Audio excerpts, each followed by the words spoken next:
Okay, today I'm gonna make a presentation on a paper titled Firming Up Inequality, written by David, Fatis, Nicholas, and Teal. And let's get started. The motivation of this paper, as the title suggests, is on the earnings inequality in the US of the past 4 decades, as illustrated by the following table. This table contains the information on the cumulative log change in the real weekly earnings at the 10th, 50th, and 90th percentile, wage percentiles over the past 4 decades. The trend is pretty obvious. First, the past 40 years have seen an increase in terms of the real earnings for all these three types of workers, full-time, full year, including males and females. And the second trend is that despite the increase, the top, the 90th to the bottom, the 10th, employee earnings have actually widened over the past 4 decades in the US.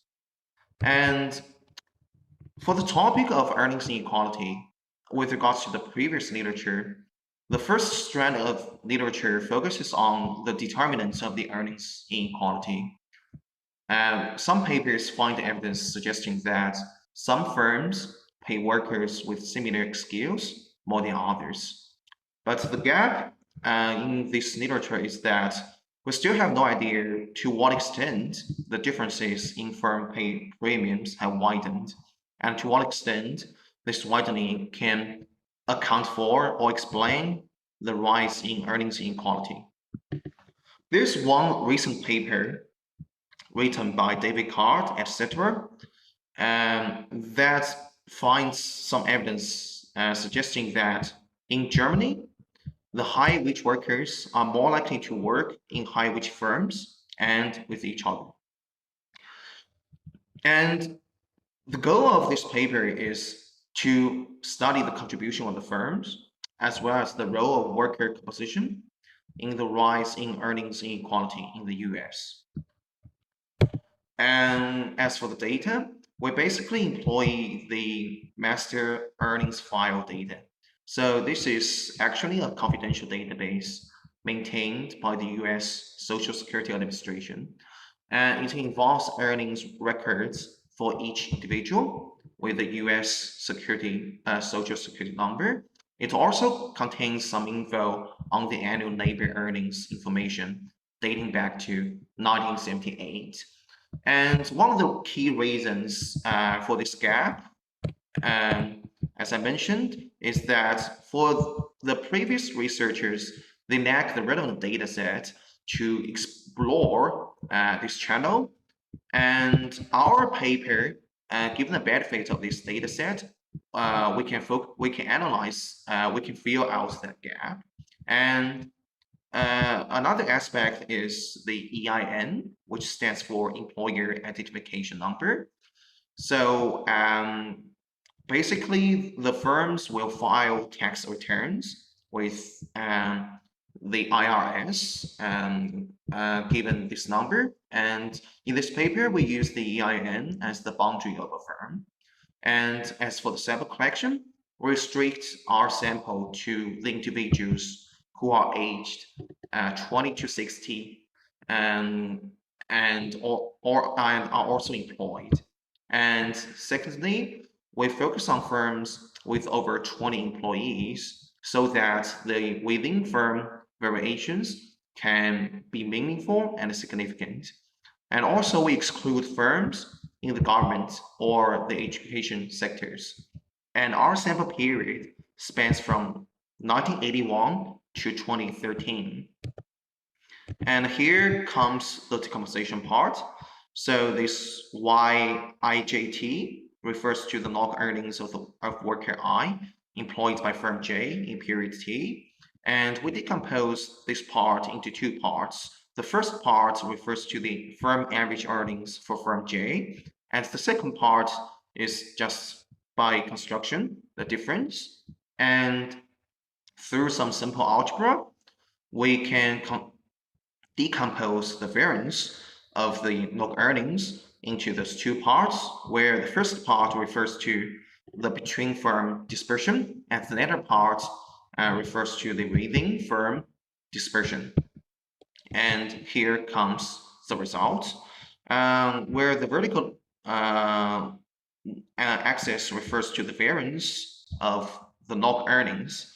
And as illustrated by this by this graph, basically over the past 3 decades, there has been very little variation for the within firm and dispersion. However,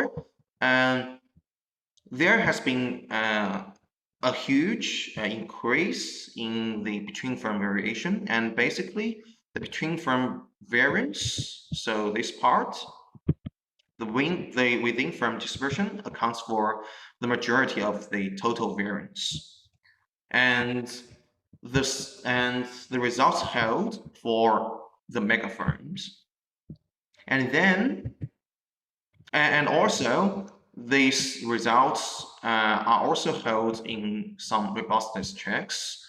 If we, for instance, if we, for the sample where we demean the county, where we demean by the 4-digit SIC, and we focus on the different size of the firms, we basically get the very similar results. Okay, and the second part is that we then analyze the role of the worker as well as the firm effects. So we first divide the sample into 5 7-year periods and run the following regression for each period.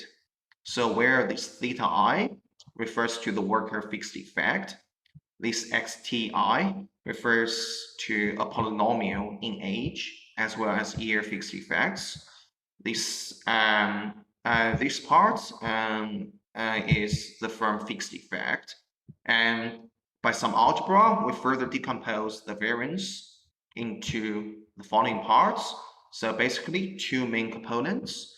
This part is the within firm component, and this part is the between firm component. And here comes the result.